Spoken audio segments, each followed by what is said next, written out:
Bismillahirrahmanirrahim. Assalamualaikum warahmatullahi wabarakatuh. Alhamdulillah alladzi bi ni'matihi tatimmu shalihat. Segala puji bagi Allah Jalla Jalaluh yang karena nikmatnya kebaikan-kebaikan menjadi sempurna, yang karena rahmatnya niat-niat baik hamba dapat terlaksana. Hari ini kita bisa memulai kajian kita tentang adab yang entah kita sudah berapa tahun mengkaji adab tapi nggak selesai-selesai.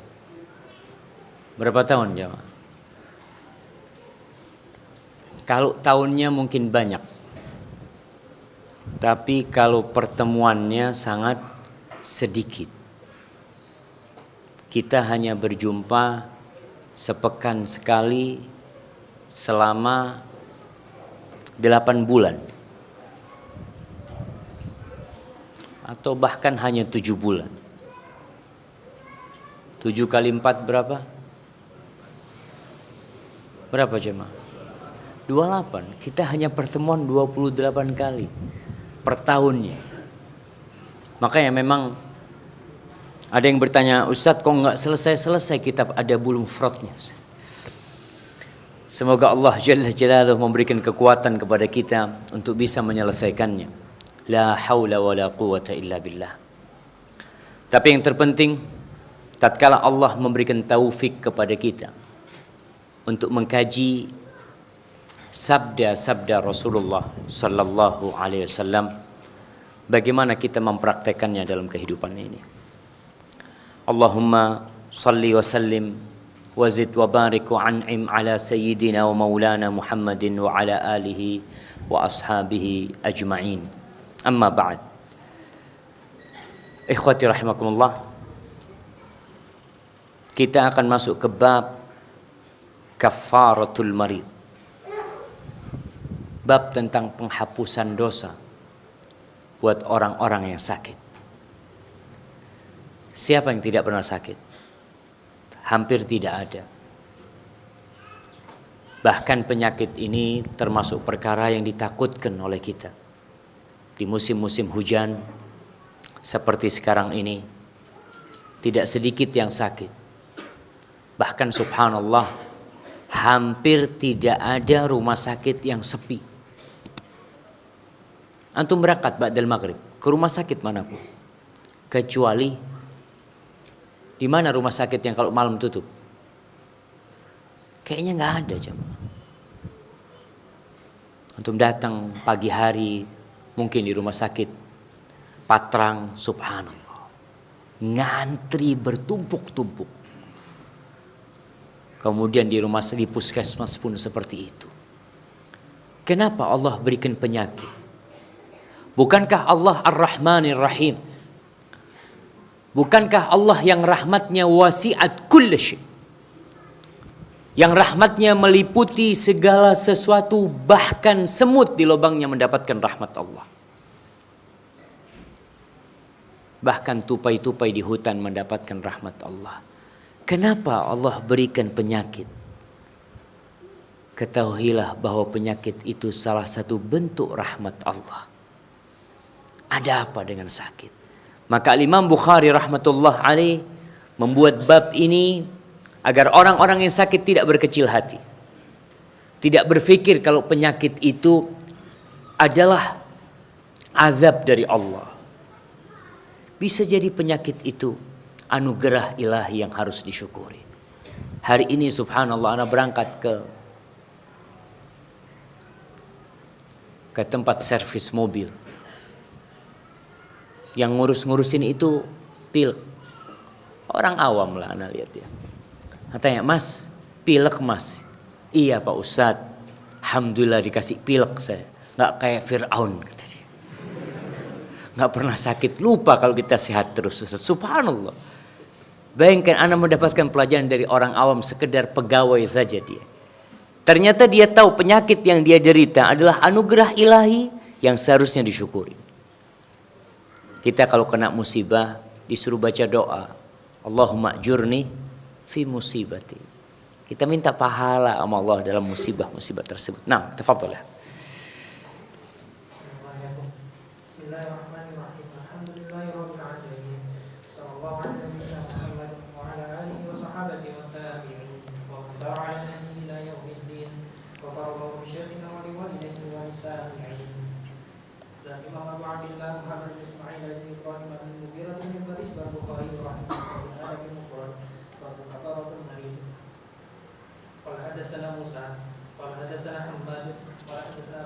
عندك حدثنا موسى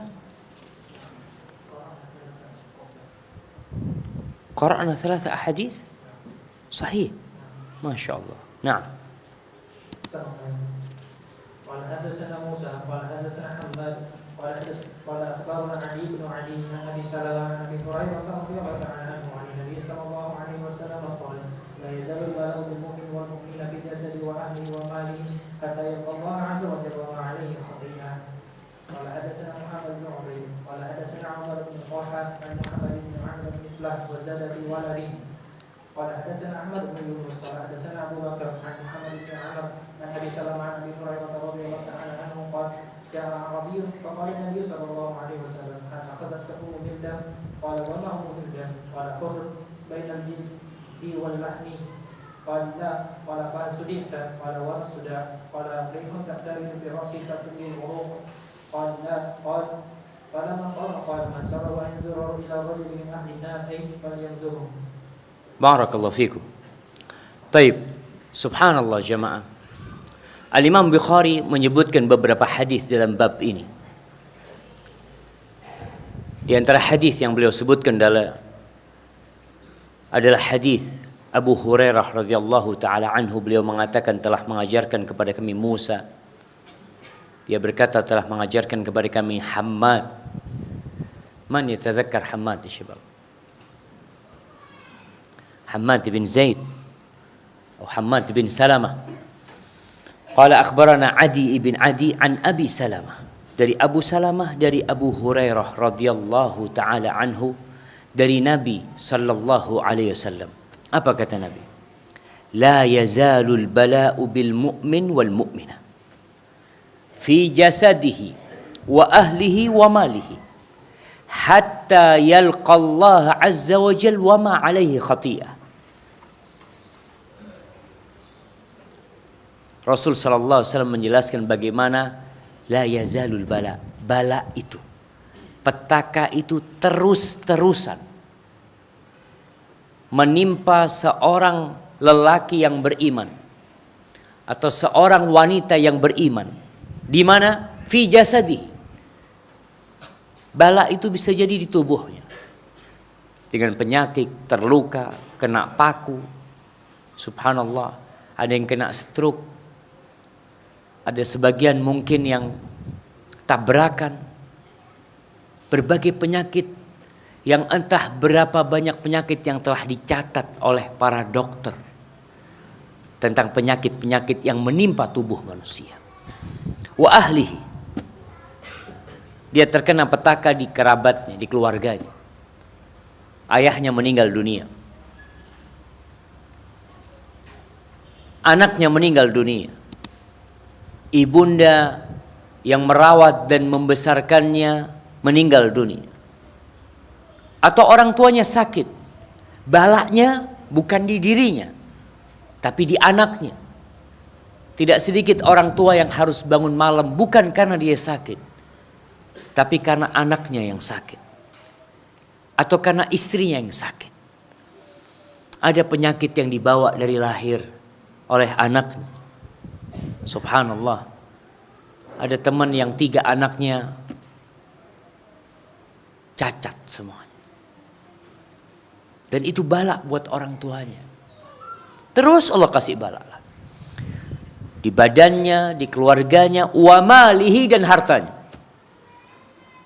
Bisa jadi pertanian dia gagal. Perkebunan dia hancur di musim hujan. Bisa jadi motor dia hilang. Motornya hilang, istrinya minta cerai, anaknya masuk rumah sakit. Bayangkan, pulang dalam kondisi susah, motornya hilang. Sampai rumah ternyata ada surat yang ditinggal oleh istrinya mengatakan, "Mas, aku sudah ajukan surat gugat cerai. Anakmu di rumah sakit." Bagaimana kondisi orang ini? Bala buat dia. Tapi ada orang yang Allah kasih bala terus-terusan, tidak berhenti. Sebenarnya kalau dikatakan tidak berhenti, tidak benar juga. Fa inna ma'al usri yusra. Ada keringanan. Mungkin balaknya di sini, mungkin balaknya di harta, tapi dia dapat keluarga yang sakinah, mawaddah dan rahmah. Mungkin balaknya, subhanallah, di kerabat dia yang suka mengganggu dia, tapi dia Allah kasih kesuksesan dalam usahanya. Ada yang balaknya di adiknya, kakaknya, ada yang balaknya macam-macam balak itu. Allah terus kasih balak kepada orang itu hatta yalqallah azza wa jal wa ma alaihi khatiyah. Sehingga dia berjumpa dengan Allah Jalla Jalaluh tanpa punya dosa. Kemana dosanya? Udah dicuci jemaah. Udah dibersihkan dari diri dia. Bukan dia gak punya dosa, tapi bala yang menimpa dia menjadi kafarat, menjadi penghapus dosa dia. Dan kalau kita bicara penghapus dosa itu jemaah, ada orang yang dihapus dosanya ketika dia hidup dengan petaka-petaka yang menimpa dia. Ada yang dihapus dosanya ketika di dalam kubur, ketika dia mendapatkan rasa takut, rasa khawatir di dalam kuburan itu, disempitkan kuburan bagi dia, datangnya mungkar dan nakir, adanya beberapa siksaan. Kalau dia sudah bersih, alhamdulillah. Belum bersih, ada lagi penghapusan dosa di padang mahsyar. Tatkala manusia dikeluarkan dari kuburannya menuju ke padang mahsyar, mentari akan mendekat. Ketika itu mereka tenggelam dalam keringatnya biqadri amali, sesuai dengan kadar amalannya. Maka di sini akan didapatin orang-orang mulai dihapuskan dosanya, dikasih dia. Ada yang dibangkitkan dari kuburannya, orang-orang yang sombong, dalam bentuk apa dia? Fi surati dzar, dalam bentuk semut-semut kecil, yata'uhun nas, yang diinjak-injak oleh manusia. Itu bisa jadi penghapusan dosa dia terus. Nanti ada penghapusan terakhir ketika melewatin sirat. Orang yang melewatin sirat itu ada 3. Ada yang najin musallam, ada yang selamat tanpa terluka sedikit pun ketika melewati sirat. Hadza fadl min Allah. Ada mereka yang melewati sirat seperti sekejap mata. Tapi ada yang najin makhdush. Dia selamat tapi tubuhnya keserempet. Ya bukan diserempet ya. Kena api neraka. Mungkin tangannya, mungkin kakinya, tapi dia selamat sampai melewati neraka jahanam. Itu sebagai penghapusan dosa dia. Ada yang masuk ke dalam api neraka jahanam karena ternyata penghapusan dosa selama hidupnya tidak cukup. Di kuburan juga tidak cukup. Di padang mahsyar enggak cukup, melewati sirat tidak cukup, maka dia masuk ke dalam api neraka jahanam. Tapi kelak semua yang beriman akan keluar dari api neraka. Allah mengatakan wa in minkum illa wariduha. Semuanya akan melewati neraka jahanam tersebut, melewatin sirat tersebut. Ada yang masuk selama dia beriman, tidak melakukan kesyirikan akan keluar. Tapi ada musibah-musibah di dunia yang ditimpa oleh seseorang sehingga dia bersih dari dosa. Berjumpa sama Allah nggak punya dosa lagi. Hadis ini seharusnya memotivasi kita, mahasiswa yang sakit, jauh dari keluarga. Ana wallahi sakit Ustaz, nggak ada yang menjenguk. Ana sakit nggak ada yang merawat. Ketahuilah bahwasanya sebesar rasa sakit yang antum rasakan, sebesar itu pula pahala yang antum akan dapatkan. Tentunya nggak sama yang hanya luka di ujung jari dengan yang terpatah tangan. Nggak sama pahalanya. Jamaah rahimakumullah, ketahuilah bahwa pembagian rejeki di dunia ini, pembagian keberuntukan di dunia ini, itu bukan sesuai dengan amalan. Bukan. Kita sering kali bergurau ketika antri, tahu-tahu nggak dapat makan yang terakhir, kita mengatakan apa? Tergantung amalnya, Mas. Bukan. Di dunia bukan tergantung amalnya, memang Allah yang udah bagi. Tergantung takdirnya dia gimana, memang Allah kasih keberuntungan dia. Tapi di akhirat, walikullin darajatun mimma amil. Di akhirat itu yang karena amalan. Antum bisa lihat orang Masya Allah Ustaz gak pernah ke masjid, wallahi kakinya gak pernah nginjak masjid. Tapi rezekinya lancar, istrinya 4, Masya Allah. Anak yang di soft pertama Ustaz, wallahi sampai sekarang cari jodoh gak dapat. Karena pembagiannya memang di dunia ini bukan karena amalan. Jadi bukan berarti antum beramal rezekinya tambah banyak, enggak. Pembagian memang sudah keberuntungan. Tapi di akhirat pembagiannya tergantung amalan. Maka di sini ketahuilah bahwa kalau antum sakit kena musibah, motornya hilang, ada mahasiswa subhanallah ya, tabrakan, patah kakinya, dia harus berjalan dengan tongkatnya selama hidup. Apakah selama hidupnya dia jalan sama tongkatnya tidak akan dihapuskan dosanya? Akan jadi penghapusan dosa buat dia. Karena musibah itu bersama dia, menemani dia sampai dia mati. Ada orang yang Masya Allah sakit tapi langsung sembuh. Tapi ada orang yang sakit minum obat sampai kapan? Sampai mati dia minum obat. Baik. Pada pertemuan 2 pekan yang lalu atau 3 pekan yang lalu, kita sebutkan bahwasanya bala itu sejatinya menghapuskan dosa dan mendapatkan pahala. Nah, itu pendapat yang lebih kuat daripada pendapat yang pernah kita baca dari pendapat siapa? Pendapat Ibnu Mas'ud dan pendapat Abu Ubaidah Amir Ibn Jarrah. Barakallahu fikum. Jadi berbahagialah ketika kita kena musibah, karena di situ ada anugerah Allah Subhanahu wa taala. Baik, Imam Bukhari menyebutkan ada tambahan dalam riwayat Muhammad ibn Ubaid.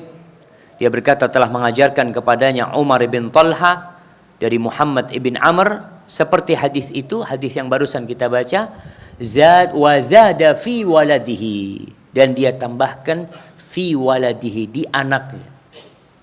Artinya kalimat ahl itu umum. Anak bisa masuk kepada ahl, tapi lebih banyak digunakan untuk siapa? Untuk istri kadangkala. Allah mengatakan ya ayyuhalladzina amanu qu anfusakum wa ahlikum nara. Wahai orang-orang beriman, jagalah diri kalian dan keluarga kalian dari api neraka. Keluarga masuk, istri masuk, anak. Tapi tatkala dipisahkan anak dan istri dan keluarga, maka keluarga lebih kepada istri, dan anak ya memang anak dia sendiri. Dan subhanallah jamaah, ya kita sebagai anak, seringkali kita membuat susah orang tua kita. Kadangkala kematian kita lebih dulu daripada orang tua kita. Itu jadi beban buat orang tua. Antum tahu bahwasanya Rasulullah SAW ditinggal mati oleh istrinya Khadijah. Maka Khadijah pahala ditinggal mati Khadijah ada di timbangan Rasulullah SAW. Ditinggal mati oleh putrinya Zainab, ditinggal mati oleh putrinya Ruqayyah, ditinggal mati oleh putrinya Ummu Kalthum. Semua anak-anaknya ditinggal mati oleh Ibrahim. Bagaimana Nabi SAW ketika menggendong Ibrahim, wa Ibrahim yajudu bi nafsihi. Ibrahim sedang mengeluarkan jiwanya dan rohnya.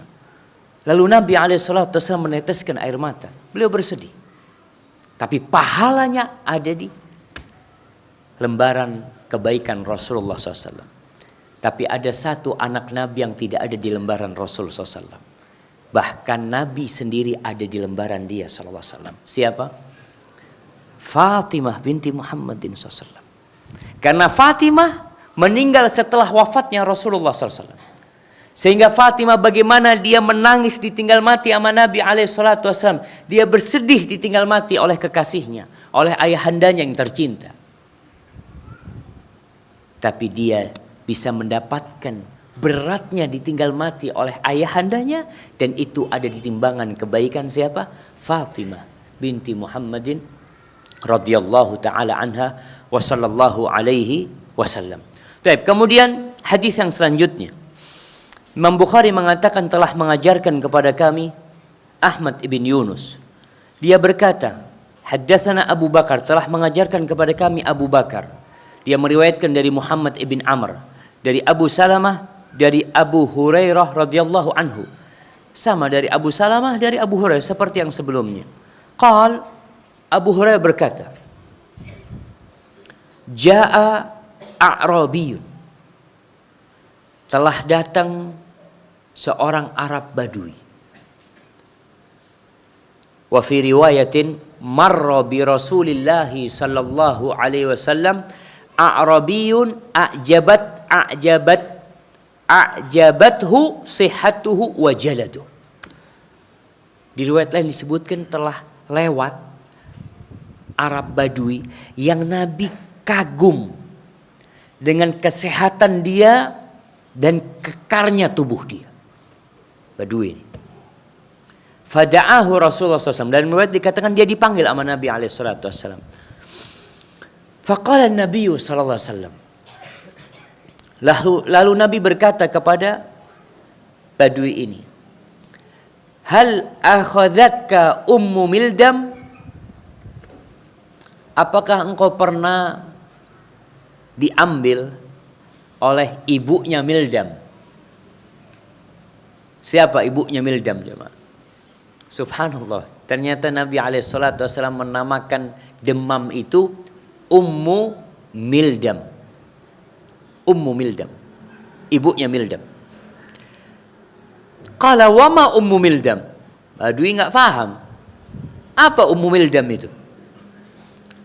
Faqala Nabi sallallahu alaihi wasallam har bainal jildi wal lahm.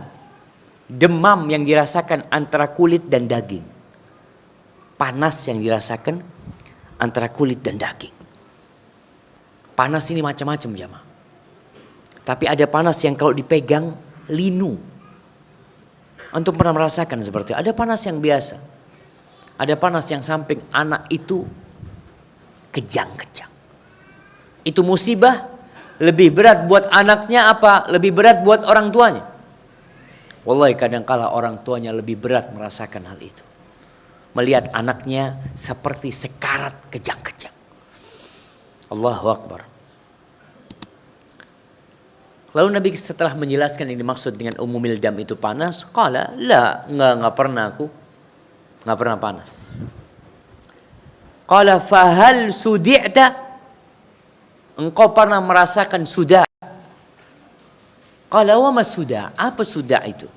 Qala rihun ta'ridu fir ra's tadribul uruq. Sudah itu artinya pusing. Yaitu angin yang menimpa kepala kemudian memukul urat-urat. Orang jadi pusing. Puyeng. Kata Badui ini, enggak pernah. Itu. Falamma qam, ketika orang itu pergi, Rasulullah sallallahu alaihi wasallam ingin memberikan pelajaran kepada para sahabat. Beliau mengatakan, qala man sarrahu an yanzura ila rajulin min ahli an-nar falyanzur. Barang siapa yang ingin melihat seseorang yang termasuk penghuni neraka, hendaklah melihat kepada orang. Subhanallah jemaah. Di sini yang bisa antum fahami kenapa sebagian salaf kalau setahun dia tidak sakit, dia takut. Kenapa? Karena dia takut Allah sudah lupa sama dia, sehingga dibiarkan orang itu berbuat dosa. Karena sepanjang tahun mau tidak mau kita berbuat dosa. Jangan sepanjang tahun, dalam sehari, dalam sepekan, dalam sebulan, banyak dosa yang kita lakukan. Tatkala tidak ada musibah yang menimpa kita, di badan kita, di keluarga kita, kita hidup enak sepanjang tahun. Jangan-jangan seperti orang ini, dosanya tidak ada yang dihapuskan, berarti kemana dia kelak akan tinggal? Di neraka. Penghapusan dosa itu diakhirkan. Seorang sahabat Nabi yang pernah dikunjungi oleh Nabi SAW dalam kondisi sakit parah. Pernah kita bahas hadis itu. Ka'annahu farkh.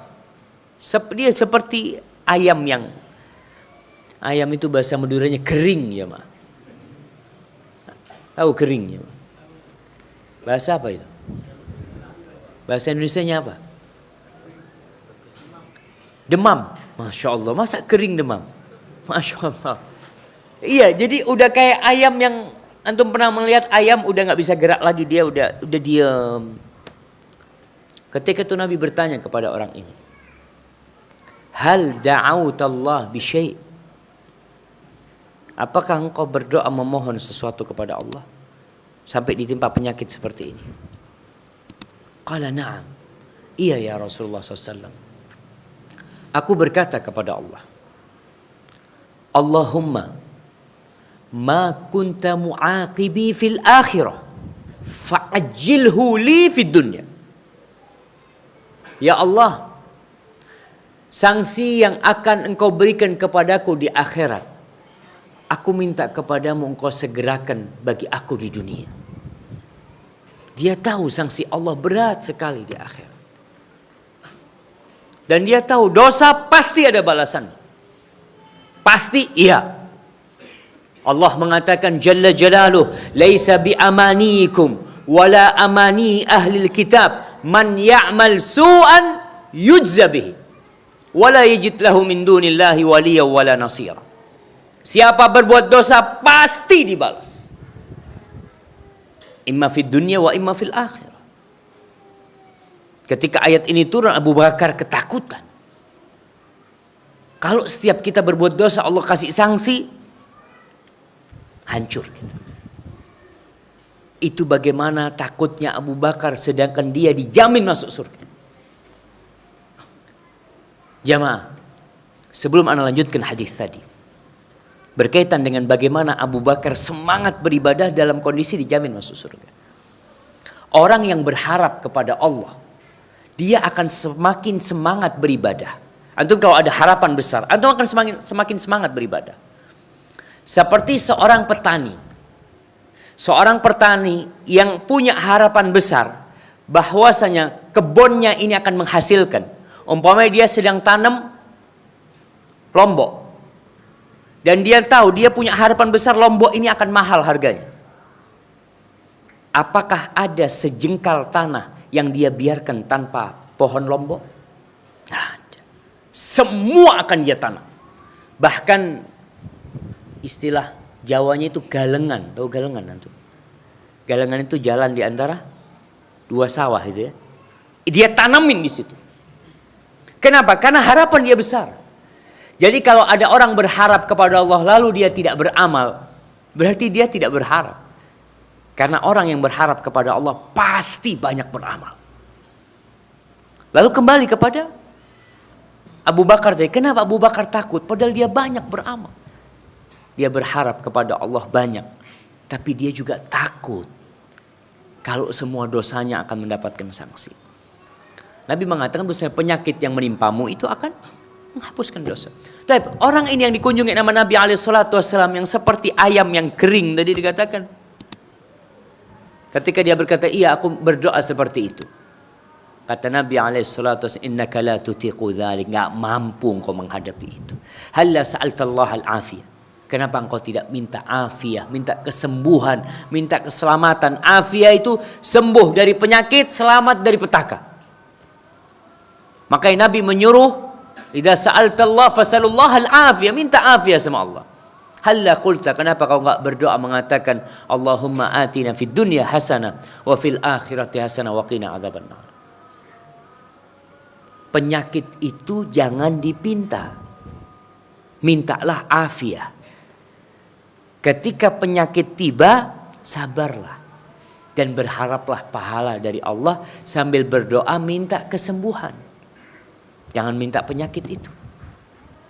Tapi ini berkaitan dengan hadis yang terakhir di bab tentang kafaratu al-marid.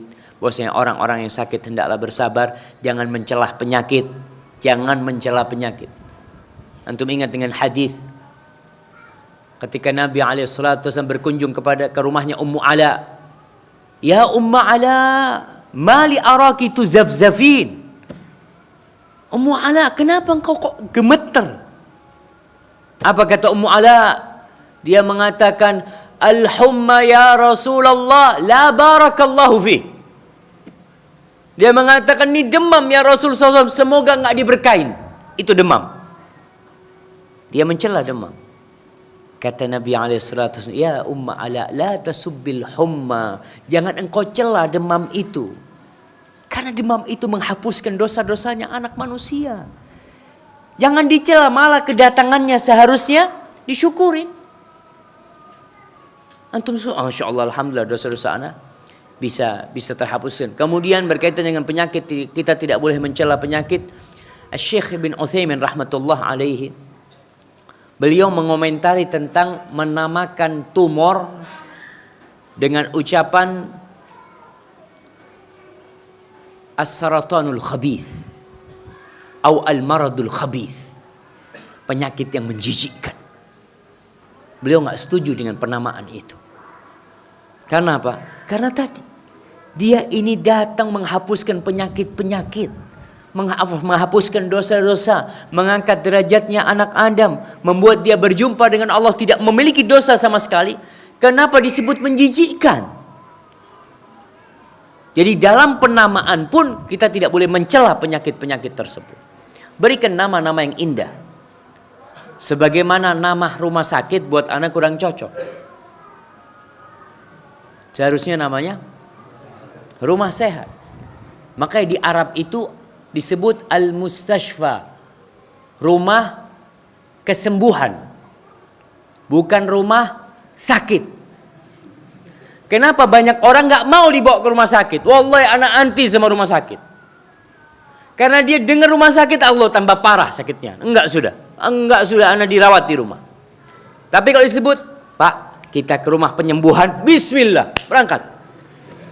Karena dalam hatinya sudah termotivasi mau sembuh dia. Tapi kalau ke rumah sakit, subhanallah, pernah ada dokter mau bikin klinik namanya rumah sehat, nggak boleh rumah sehat. Tadi sudah baku namanya rumah sakit, belum ada perizinan untuk buka rumah sehat katanya. Kalau sehat ada apa buka katanya? Orang sudah sehat di rumahnya masing-masing. Barakallahu fikum. Tapi betul penamaan itu penting jamaah dan memotivasi orang pertama untuk sehat dan untuk bersabar. Ada seorang anak punya dosen yang mengajar tarbiyah atau ilmu nafas. Dia cerita tentang temannya. Bagaimana ucapan manusia bisa membuat orang sakit. Yang disebut dengan sugesti. Sohibnya itu datang. Masuk ke kampus. Sama temannya digodain. Ya Allah, engkau kok pucat wajahnya. Putih. Kuning semua wajahmu kata dia. Benar kata dia. Coba kau berkaca. Wallahi bercermin kuning langsung. Iya ya, istirahat aja kau sakit sudah. Pulang kata dia. Pulang dia jemaah. Padahal berangkat dari rumahnya sehat. Tapi karena disebut sakit, akhirnya jadi sakit. Makanya dokter nggak boleh nakut-nakutin pasiennya. Kalau dikatakan, ya Allah udah parah sampean ini mas, kata dia. Habis sudah, itu langsung down, lemas sudah. Tapi coba dikatakan, oh nggak apa-apa, kata dia. Bener dok, iya. Masya Allah sehat sudah, bismillah, pulang sudah dia. Dan betul, kejadian itu akhirnya temannya dibawa ke dokter. Sama temannya lagi. Sebelum ke dokter, dokter sudah sohib sama dia. Nanti dok, kalau fulan masuk, engkau katakan, aduh ada apa kau datang? Sehat semuanya, dipegang semuanya, kata dia. Katakan seperti itu dok. Betul, orang ini masuk, dia dalam wajah yang murung dan pucat. Kenapa? Anak sakit ini itu macam-macam demam. Dilihat nggak ada demam, kata dia. Wajahmu segar bugar kayak gini. Betul dok, iya. Coba periksa semuanya. Pulang jalan kaki dia jalan. Subhanallah jamaah. Maka nggak boleh kita nakut-nakutin. Pertama, penyakit itu seharusnya memotivasi kita untuk lebih dekat sama Allah Jalla Jalaluh, sehingga Allah memberikan karunia kepada kita. Barakallahu fikum. Udah azan? Hah?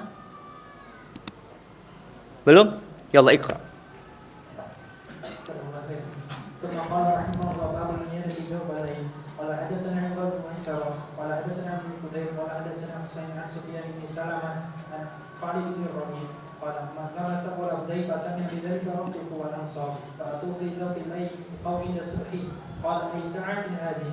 قلنا جوف الليل أو عند الصبح قال أعوذ بالله من صباح النار قال جئتم بما أكفن به قلنا نعم قال لا تغالوا قال لا تغالوا بالأكفان فإنه إن يكن لي عند الله لخير بدلت به خيرا منه وإن كانت الأخرى سلبت سلبا سريعا قال ابن إدريس أتيناه في بعض الليل قال حدثنا إبراهيم بن المنذر قال حدثنا عيسى بن المغيرة عن ابن أبي ذئب عن جبير بن أبي صالح عن ابن شهاب عن عروة عن عائشة رضي الله تعالى عنها عن النبي صلى الله عليه وسلم قال إذا استكى المؤمن أخلصه الله كما يخلص السير وخبث الحديد قال حدثنا طيب hasbuk.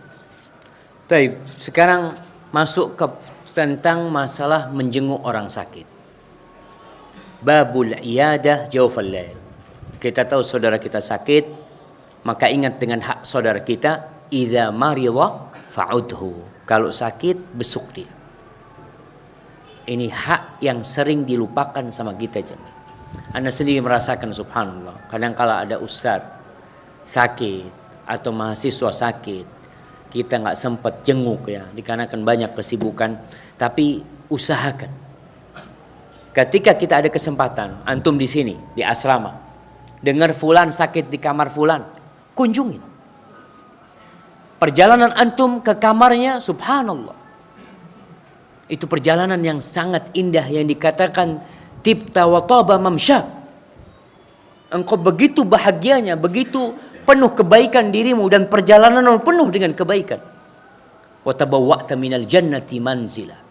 Dan engkau mendapatkan tempat di surga Allah Subhanahu wa taala ketika kita mengunjungi orang yang sakit. Tapi ada adabnya.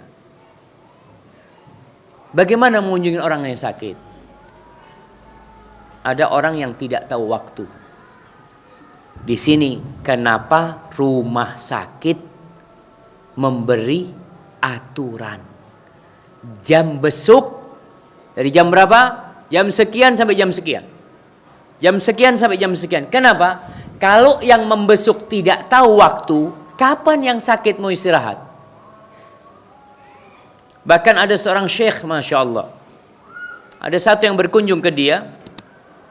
Orang ini kalau sudah duduk nggak berdiri-berdiri. Dia duduk karena ini gurunya, dia duduk, syekh macam-macam dia. Lama. Fazaqula alaih. Ketika sudah lama mau izin pulang. Syekh, wallahi ana mau pulang syekh. Ana doakan mudah-mudahan sehat. Sebelum pulang, ana minta nasihat syekh. Kata Syekh, idza utta maridan, kalau engkau ngunjungin orang sakit, fala tajlis tawilan indah. Jangan lama-lama di tempatnya dia. Kata dia, iya si Syekh mau ngusir nggak enak. Kadang kalau orang berpikir yang ngunjung enggak, dia seneng kata dia kalau dikunjungin orang. Dan Masya Allah, ana sebutkan sama antum di Jepang. Di Jepang, itu di Jepang subhanallah, orang Indonesia kalau sakit ditaruh kamar yang paling pojok. Kenapa? Karena rame yang ngunjungin. Supaya tidak ganggu yang lainnya kata mereka. Karena nggak ada kebiasaan kunjung mengunjung di sana. Yang ada mungkin berita fulan udah sehat, keluarganya datang jemput. Fulan mati, jemput sudah dikubur gitu kan. Nah, kalau Indonesia enggak, Masya Allah, antum bisa lihat di rumah sakit sini. Itu sampai tidur gelar tikar di depan, di jalan-jalan jamaah, Masya Allah. Ini suatu budaya yang indah sebenarnya, asalnya tidak mengganggu orang lain. Di sini bab al-iyadah jawful lail, tentang berkunjung tengah malam. Baik, barakallahu.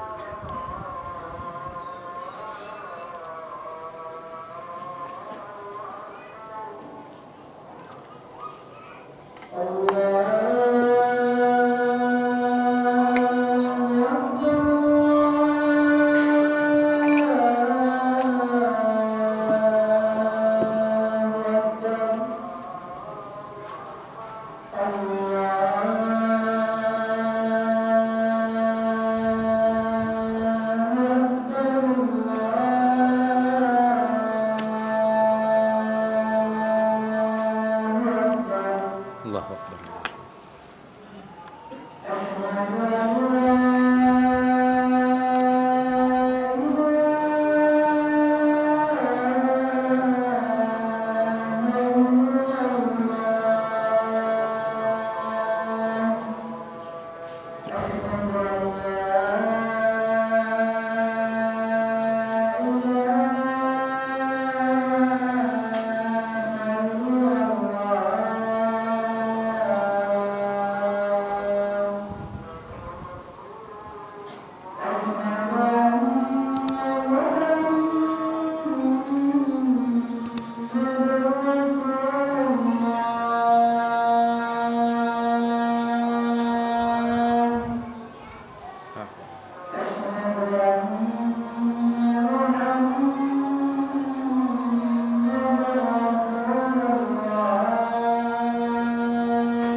Allahumma salli wa sallim ala nabiyina Muhammad.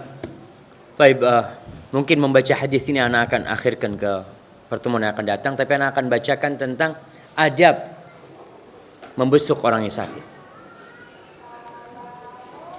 Disebutkan ada 10 adab mengunjungin orang yang sakit. Sebagian adab ini sebenarnya etika, bukan hanya orang sakit, kita berkunjung ke rumahnya orang juga seperti itu. Yang pertama, ketika meminta izin untuk masuk tidak di depan pintu. Ini adab. Ketika antum izin jangan di depan pintu. Kadangkala rumahnya orang itu kalau dibuka, antum bisa melihat langsung pelong masuk ke dalam. Mungkin di situ ada pemandangan yang seharusnya tidak dilihat. Maka berhenti di samping pintu. Kemudian kalau izin juga berkaitan dengan ini, jangan ngetuk jendela terus nguk-cunguan. Antum tahu nguk-cunguan? Jendelanya diketuk, mana ada orangnya apa enggak? Subhanallah. Haram alaik. Innama ju'ilal isti'dzan min ajlil basar. Izin itu dibikin karena masalah pandangan. Kadang-kala orang nggak pakai kerudung atau apa dalam rumahnya, maka jangan ngelihat ke kaca. Di Indonesia Masya Allah, ngelihat rumah di Indonesia memang kanan kiri pintu adalah kaca. Tapi di Arab kebanyakan rumah itu nggak ada jendelanya, kanan kiri pintu. Yang ada hanya pintu, kemudian ada kekernya. Antum tahu? Ada kekernya. Dan subhanallah, di sebagian tempat kalau mau izin, ya kemarin waktu Anda di Jepang itu, orang kalau mau minta izin, di pintu gerbangnya itu sudah ada kamera ternyata. Jadi orang pegang bel, kemudian dia wajahnya dihadapkan ke kamera supaya orang tahu hada ana hada. Dia lihat seperti itu. Nah, jadi memang adabnya seperti itu. Jangan sampai kita itu melihat ke dalam rumah. Kecuali sudah diizinkan, fadhol masuk. Di fadhol masuk, baru antum masuk. Yang kedua, hendaklah mengetuk pintu dengan lembut. Dan ingat, mengetuk pintu izin berapa kali? 3 kali. Kadang-kala orang ngetuk pintu pakai batu. Ustaz, memang pintunya dari besi, Ustaz. Anak kalau pakai tangan sakit tangannya. Ya sudah, berbeda. Kadang-kala memang harus pakai batu, tapi tetap pelan-pelan. Kalau belnya pun jangan tahu-tahu langsung jangan brief, apalagi ini orang sakit. Antum bisa jadi mati gara-gara bel yang antum pencet sama dia. Baik, yang ketiga, ketika ditanya jangan ngomong ana. Ditanya siapa? Saya. Wallahi, siapa saya ini? Semua bilang saya. Nabi nggak suka. Ketika ada orang izin, lalu Nabi bertanya sallallahu alaihi wasallam, "Man?" Dia mengatakan ana. Nabi, ana kata Nabi. Siapa ana itu? Sebutkan namamu. Kalau engkau dikenal dengan kunyah, sebutkan kunyahnya. Tapi kalau tuh orang nggak kenal sama kunyah antum, umpamanya dia tahu namanya antum, umpamanya namanya Selamat, pakai kunyah Abu Salamah. Ditanya, "Man? Abu Salamah?" Wow, Abu Salamah siapa ini kata dia. "Man, Abu Salamah." Wallah enggak kenal. Sebutkan yang dikenal. Selamat. Oh, Selamat. Ya Allah, masuk. Ya Hanu Abu Salamah gitu kadang-kadang kan. Pokoknya dengan nama yang dikenal. Kemudian yang keempat, jangan hadir di waktu yang memang tidak seharusnya hadir. Waktu dia lagi makan, waktu dia lagi minum umpamanya. Karena akan terganggu dia. Sehingga kalau antum lihat orang sakit lagi makan, lagi menikmatin sesuatu, antum tunggu di luar. Yang sakit lagi makan. Oh ya bismillah, anak temenin. Jangan, antum mau temenin makan. Ini orang sakit, bukan makan malam ini cuma. Tapi antum tunggu selesai makan, antum masuk. Yang kelima, di sini disebutkan jangan terlalu lama duduk di sana, kecuali atas permintaan yang sakit. Dia mengatakan, Afwan, ana minta antum temenin ana ya. Soalnya keluarga ana pada pulang semua. Mungkin antum tidur sini lah. Nah, ketika itu antum tidur sana. Tapi kalau dia sudah kelihatan jam berapa ini ya? Sudah ngomong jam berapa? Antum jangan ngomong, oh baru jam 7 lah, 10 menit. Antum mengatakan, oh iya jam 7.20 menit, iya udah malam ya nak, mohon pamit ya. Itu orang kadang-kala tanya jamaah, al-labib yakfihil isyarah. Labib itu yafham bil isyarah. Tapi ada orang-orang yang subhanallah. Nabi SAW pernah nyuruh sahabatnya untuk keluar. Ketika mereka sempat ribut, Nabi mengatakan, "Qumu anni," pergi semuanya. Ketika sempat ada ribut, ketika Nabi SAW sakit, maka jangan lama-lama dulu. Yang keenam, ayyaghuddal basar, dikatakan tundukkan pandangan.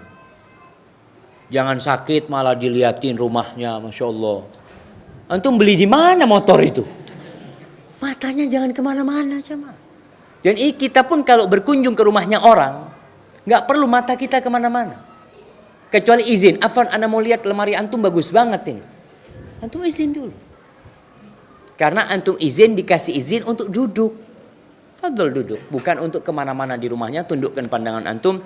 Kemudian yang ketujuh, jangan banyak tanya. Kecuali dia memang sedang senang ditanya.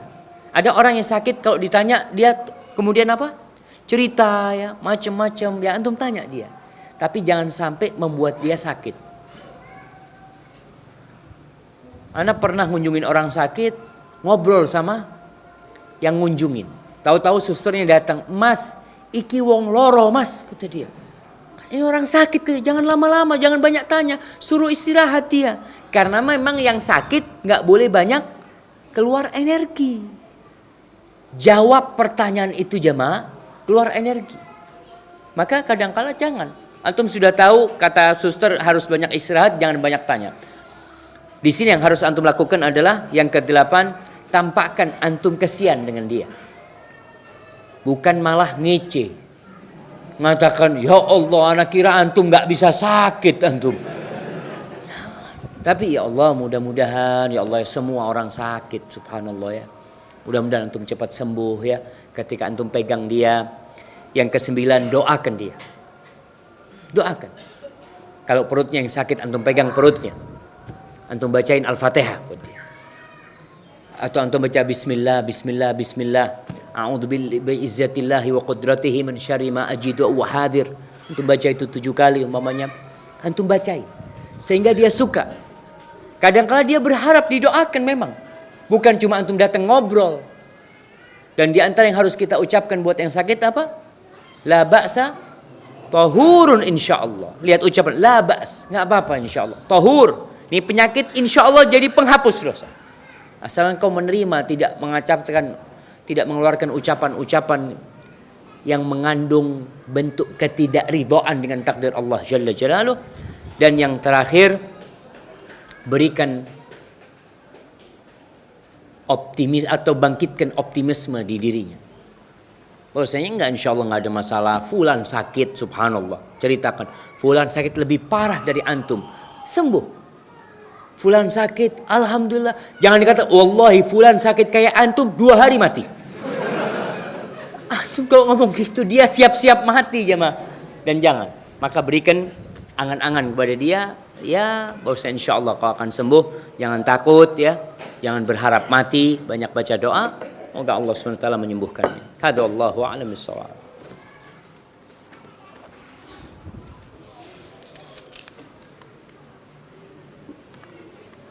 Masya Allah. Kapan fatwa Dewan Al-Irsyad mengenai hukum GoFood? GoFood, titip yuk ya. Ini memang masih digodok ya. Masih digodok dan masih terjadi pemantapan fatwa di antara Dewan Fatwa. Karena bicara tentang halal haram ini jamaah tidak mudah jamaah. Ini kita bicara, makanya Al-Imam Ibnul Qayyim mengarang kitab I'lamul Muwaqqi'in. Apa judul lengkapnya kitab I'lamul Muwaqqi'in? Siapa yang hafal? Itu berkaitan tentang seorang seakan-akan dia sedang tanda tangan tentang hukum yang Allah tentukan. Ketika Dewan Fatwa mengatakan halal, momen anak ikut tanda tangan di situ padahal nggak halal, akan dipertanggungjawabkan. Makanya jangan mudah-mudah mengeluarkan fatwa kecuali memang sudah yakin. Makanya Dewan Fatwa sampai sekarang masih dipending hal itu karena ada yang perlu ditanyakan kepada pihak penyedia jasa dan pihak penyedia makanan bagaimana MOU yang ada di antara mereka, apakah mengandung riba atau tidak, itu yang sedang akan diperdalam lagi. Dan insya Allah mudah-mudahan Ustaz Arifin dan Ustaz Irwandi segera bisa memenuhi kekurangan-kekurangan informasi yang belum masuk kepada Dewan Fatwa. Barakallahu fikum. Ustaz, bagaimana penghapusan dosa dengan bersalaman? Yang gugur dosa antara kedua orang yang bersalaman atau dosa yang lainnya? Oh iya. Dia bertanya yang gugur adalah dosa di antara dua orang ini. Ana punya salah sama fulan lalu salaman, apakah dosa ana sama dia aja yang dosa atau dosa-dosa yang lain? Dosa-dosa yang lain. Ini termasuk penghapus dosa, jemaah. Maka antum jangan malas-malas untuk bersalaman. Ketika berjumpa tentunya. Salaman itu ketika berjumpa. Barakallahu fikum. Ustaz, ana mau bertanya mengenai adab soft sholat berjamaah saat ada kajian. Ana mengambil contoh. Saat kajian Ustaz Syafiq di STI karena jamaahnya Masya Allah rame. Begini Ustaz. Setelah sholat maghrib dan kajian dimulai, Ustaz selalu menyuruh jamaah kajian untuk merapatkan duduknya agar jamaah yang di luar dapat masuk. Tapi saat masuk sholat isya, malah jamaah yang tadinya tidak kebagian sholat maghrib di dalam, mereka tidak mau keluar saat sholat isya. Sehingga yang tadi sholat maghrib di dalam malah tidak kebagian soft sholat dan mengalah keluar sholat di lantai 2. Bagaimana menyikapi hal ini Ustaz? Mohon nasihatnya. Masya Allah jamaah. Ya berusaha lah jamaah. Antum udah masuk ke dalam, dikasih kesempatan sama yang masuk duluan. Karena orang yang duduk di tempat itu lebih dahulu, dia lebih berhak dapat tempat itu. Rasul SAW mengajarkan kalau ada orang duduk di soft ini, kemudian dia keluar aja untuk masuk kembali, maka tempat itu lebih berhak untuk siapa? Untuk yang tadi duduk di sana, bukan orang yang baru datang. Jadi memang adabnya kalau antum tadi dari luar, dari lantai 2 masuk ke dalam sini, kemudian ketika qomat dikumandangkan, semua pada berdiri. Antum merasa ana dapat tempat ini Ustaz dari tadi Ustaz. Bukan, antum baru dapat. Tapi memang juga serba salah jamaah. Sebagian kan maju ke depan. Wallahu a'lam, ana enggak tahu jamaah.